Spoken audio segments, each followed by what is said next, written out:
तो जब आप किसी प्रतिमा के सामने नमोस्तु करते हैं, उस वक्त आप वीतरागता को नमस्कार करते हैं, उस वक्त आप भगवान की सर्वज्ञता को नमस्कार करते हैं, उस वक्त आप भगवान के हितोपदेशी पने को नमस्कार करते हैं, उस वक्त आप वहाँ पर बैठ करके भगवान के छायिक ज्ञान को नमस्कार करते हैं, छायिक दर्शन को नमस्कार करते हैं, छायिक सम्यक्त को नमस्कार करते हैं। प्रभु ये क्या है? बड़े बड़े मुनियों ने इस बिंब में इन चीज़ों की जो स्थापना की है, स्थापना निक्षेप के भगवान है ना आपके यहाँ।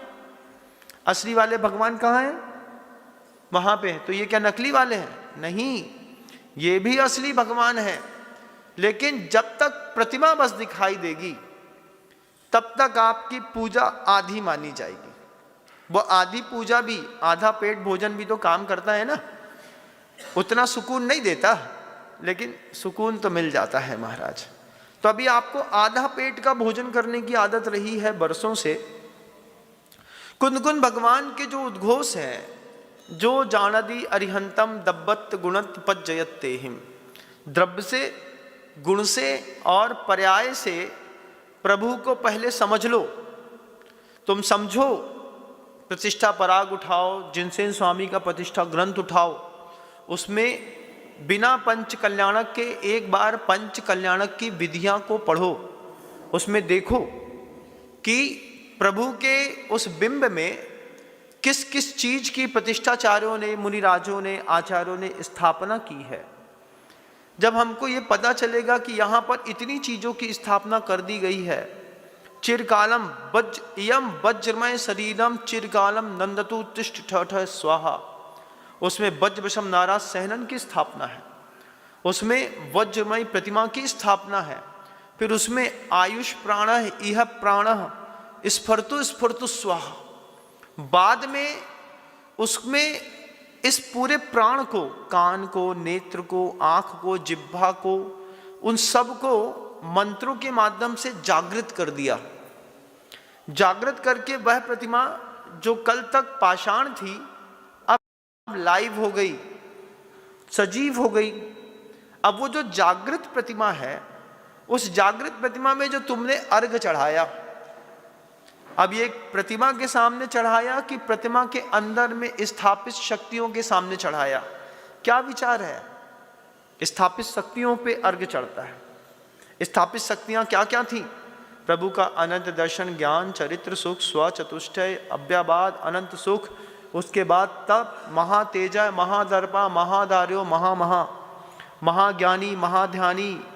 ये आप कितना पढ़ते हैं जिन सहस्रनाम स्तोत्र में।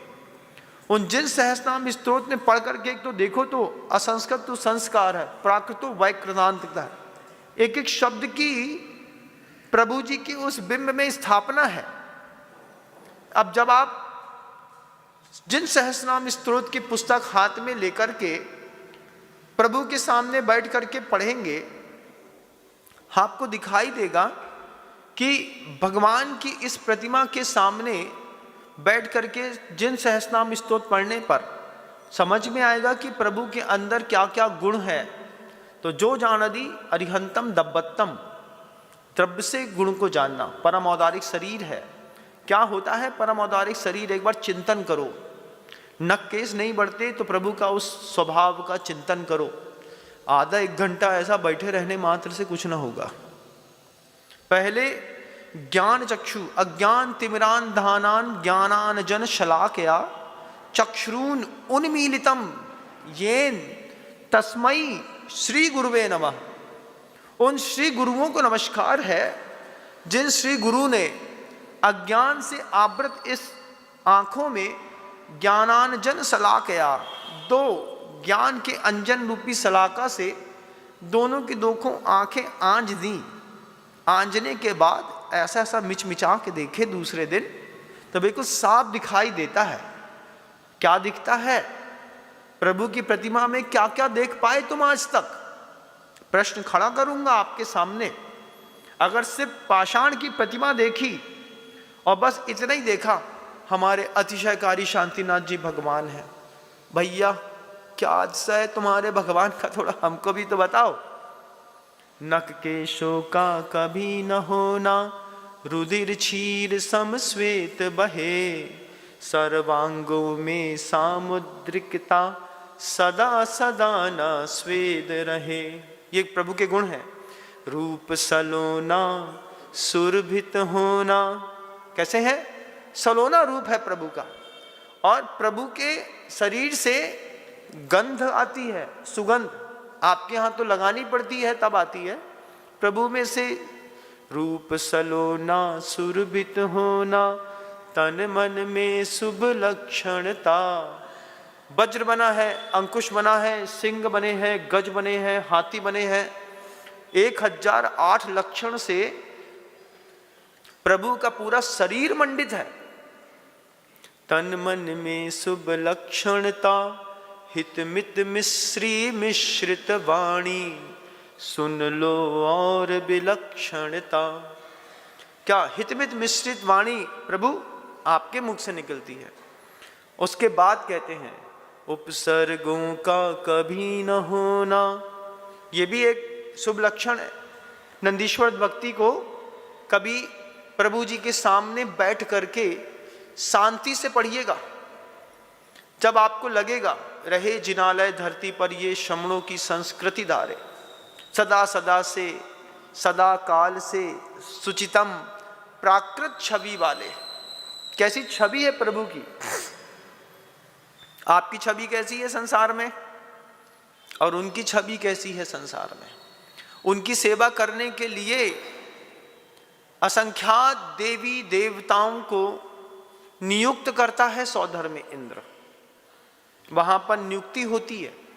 जब जिनालय की स्थापना करते हैं, जिनालय की स्थापना के साथ वास्तु की पूर्ति करने के साथ उनके जितने भी सेवक होते हैं, सही तरीके से जिनबिंब की मंत्रोच्चार के साथ स्थापना हुई तो उस जीवित जिनबिंब में स्थापित वीतरागता, सर्वज्ञता, अनंत दर्शन, अनंत ज्ञान, अनंत शक्ति, अनंत तेज, अनंत बल, अनंत वीर प्रभु, उन सब की स्थापना जब कर दी जाती है तो स्थापित द्रव्य की सेवा करने के लिए जितने भी असंख्यात देवी देवता हैं, वे धीरे से आकर के वहां पर रक्षक देव के रूप में मंदिर जी में रुक जाते हैं।